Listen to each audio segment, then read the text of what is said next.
പാലക്കാട് ഉപതെരഞ്ഞെടുപ്പ് വന്നപ്പോൾ SDPI ആയിരുന്നു ഏറ്റവും പ്രധാനപ്പെട്ട വിഷയം. SDPIയുടെ വോട്ടാർക്ക്, പിന്തുണയാർക്ക്, SDPI പിന്നീട് നടത്തിയ അവരുടെ വിജയാഘോഷം എങ്ങനെ എന്നൊക്കെയുള്ള ചോദ്യങ്ങൾ ഇപ്പോഴും വരുന്നുണ്ട്. ഇവിടെ ഇപ്പോൾ അത് പീഡിപ്പിക്കപ്പെട്ട PDPയും അതിനൊപ്പം ജമാഅത്ത് ഇസ്ലാമിയും വെൽഫെയർ പാർട്ടിയും ഒക്കെയായി മാറിയിരിക്കുന്നു എന്നുള്ളതാണ്.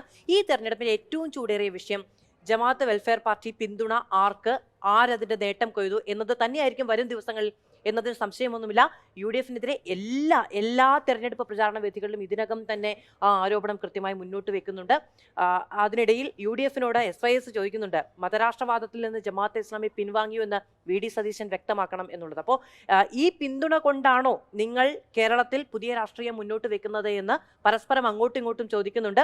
അതിൽ ഞങ്ങളെ പിന്തുണയ്ക്കുന്നവരൊക്കെ ജനാധിപത്യവാദികൾ, അപ്പുറത്ത് പിന്തുണയ്ക്കുന്നവരെല്ലാം മതരാഷ്ട്രവാദികൾ എന്നുള്ള പുതിയ സമവാക്യം അങ്ങോട്ടും ഇങ്ങോട്ടും പ്രയോഗിക്കുക. ഈ സാമുദായിക രാഷ്ട്രീയത്തിലേക്ക് വരുമ്പോൾ പ്രശ്നം ഇപ്പോൾ SYSന്റെ മുഖമാസികയായ റിസാലയിൽ ഇന്നലെ ആരാണ് ഒരു പടി മുമ്പിൽ എന്ന ലേഖനത്തിൽ ചോദിക്കുന്ന ഒരു ചോദ്യം, നിങ്ങൾ മതരാഷ്ട്രവാദികളായ സംഘപരിവാറിനെ എതിർക്കുന്നത് മതരാഷ്ട്രവാദികളായ ജമാഅത്തെ ഇസ്ലാമിയെ കൂടെ കൂട്ടിയാണോ? ഇന്നിപ്പോൾ റഹ്മത്തുള്ള സഖാഫി ആ ചോദ്യം വീണ്ടും ഉന്നയിച്ചു, SYS ചോദിച്ചു. അപ്പോൾ നമുക്കറിയാം കാന്തപുരം വിഭാഗം അതല്ലെങ്കിൽ സമസ്ത കേരള ജമിയത്തുൽ ഉലമയുടെ ഒരു വിഭാഗം എന്ന് പറയുന്നത് LDFന് അനുഗുണമായ സമീപനം പല ഘട്ടങ്ങളിൽ എടുക്കുന്ന ഒരു വിഭാഗമാണ്. അപ്പോൾ ജമാഅത്തെ ഇസ്ലാമിയുമായി പരസ്യ ബാന്ധവം ഉണ്ടാക്കിയാൽ അത് വേറെ തരത്തിലുള്ള ഉൾപ്പിരിവുകൾക്ക് കാരണമാകാം. ഒരുപക്ഷെ ഏകീകൃതമായി അല്ലെങ്കിൽ കോർഡിനേറ്റഡായി അപ്പുറത്ത് വോട്ട് കേന്ദ്രീകരിക്കുന്നതിന് ഇടയാക്കാം എന്നൊരു കൺഫ്യൂഷൻ കോൺഗ്രസിന് ഉണ്ടാകാം. രമേശ് ചെന്നിത്തല വന്ന് പറയുന്ന ഒരു കാര്യം എന്ന് പറയുന്നത്, മുഖ്യമന്ത്രി നേരിട്ട് ജമാഅത്തെ ഇസ്ലാമിയുമായി ചർച്ച നടത്തിയിട്ടുണ്ട്, അന്ന് നിങ്ങൾക്ക് ഈ തിരിച്ചറിവ് ഉണ്ടായിരുന്നില്ലേ എന്നുള്ളതാണ്. രമേശ് ചെന്നിത്തല അങ്ങനെ ചോദിക്കുമ്പോൾ ഒരു പ്രശ്നം എന്താണെന്ന് അറിയോ മാധു?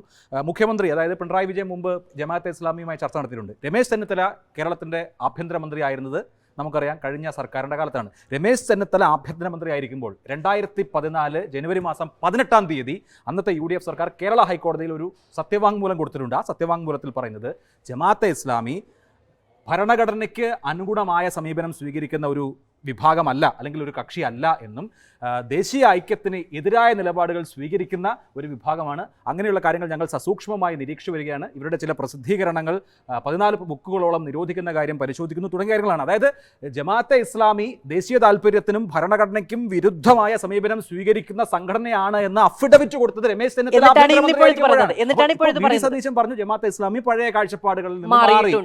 അപ്പോൾ 2014 UDF കേരള ഹൈക്കോടതിയിൽ കൊടുത്തിട്ടുള്ള അഫിഡവിറ്റിൽ പറഞ്ഞിരിക്കുന്ന ആ പരിസരങ്ങളിൽ നിന്ന് മാറി എന്നാണോ? രാഷ്ട്രീയമായി അവർ ഞങ്ങളെ ഒരു കാലഘട്ടത്തിൽ രാജ്യവിരുദ്ധത എന്ന് പറയുന്ന നിലപാട് സ്വീകരിച്ച് 10 വർഷം കൊണ്ട് അങ്ങനെ ജ്ഞാനസ്നാനപ്പെട്ട് ഇപ്പുറത്ത് മാറാൻ കഴിയുന്ന നമ്മൾ അതിനകത്ത് കാണേണ്ട ഒരു കാര്യം, ജമാഅത്തെ ഇസ്ലാമി അതിനുശേഷം ഇപ്പോൾ ഈ UDFന്റെ കാലത്ത് ഈ കൊടുത്ത സത്യവാങ്മൂലത്തിനെ ബേസ് ചെയ്തിരിക്കുന്നത് ജമാഅത്തെ ഇസ്ലാമിയുടെ 1957 ഭരണഘടനയാണ്. ആ ഭരണഘടന പിന്നീട് മാറി 2023 അത് മലയാളത്തിൽ പ്രസിദ്ധീകൃതമായത്. അതനുസരിച്ച് ഇപ്പോൾ എന്തുകൊണ്ട് ഈ പറഞ്ഞ കാര്യങ്ങളൊക്കെ, അതായത് ആദ്യഘട്ടത്തിൽ ജമാഅത്തെ ഇസ്ലാമിയുടെ തുടക്ക കാലഘട്ടങ്ങളിൽ അവർ ദൈവികമായ വ്യവസ്ഥയിലല്ലാതെ ഒരു സ്ഥാനവും വഹിക്കരുത് എന്ന് അണികളോട് നിഷ്കർഷിച്ചിരുന്നു. അതായത് സർക്കാർ ജോലിക്ക് പോകാൻ പാടില്ല, തെരഞ്ഞെടുപ്പിൽ മത്സരിക്കാൻ പാടില്ല, ജഡ്ജിമാരാകാൻ പാടില്ല തുടങ്ങിയ നിഷ്കർഷകൾ ഉണ്ടായിരുന്നു. കോടതിയിൽ കേസിന് പോകാൻ പാടില്ല. ഇതൊക്കെ മാറ്റി എന്ന് പറഞ്ഞാൽ UDF കാലത്തെ എന്താണോ ജമാഅത്തെ ഇസ്ലാമിയുടെ കുഴപ്പമായി സത്യവാങ്മൂലമായി പറഞ്ഞിരുന്ന കാര്യം പിന്നീട് ഭരണഘടന ഭേദഗതി ചെയ്ത് മാറ്റിയിട്ടുണ്ട്. അല്ല, കോൺഗ്രസ് ആണ് വിശദീകരിക്കേണ്ടത്. അതായത് 2014 നിന്ന് 2025 എത്തുമ്പോൾ മാറി എന്ന് പറയുന്നുണ്ടല്ലോ. എന്താണ് മാറ്റം? മാറ്റിയോ?